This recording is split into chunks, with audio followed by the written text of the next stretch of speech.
நாங்கள் இப்போ எல்லாம் இருக்காங்கல்ல அந்த மாதிரி ஸ்பூன் ஃபீடிங்கில் நான்லாம் வரல, நாங்கள் வரலை, அம்மாவும் வரல.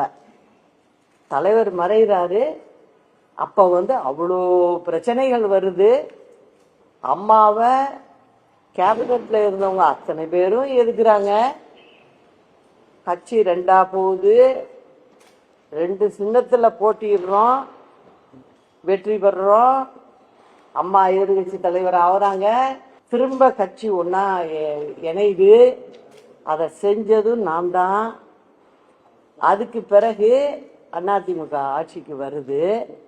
யார் எங்களை எதிர்த்தாங்களோ அவங்கள, அதுவும் பர்சனலாக அம்மாவை திட்டுனவங்கள கூட ஸ்பீக்கர் ஆக்கணும், மந்திரி ஆக்கணும். இதெல்லாம் பார்த்துக்கிட்டு இருந்ததுனால என்னோடைய மூவ் அது தனியாக தான் இருக்கும்.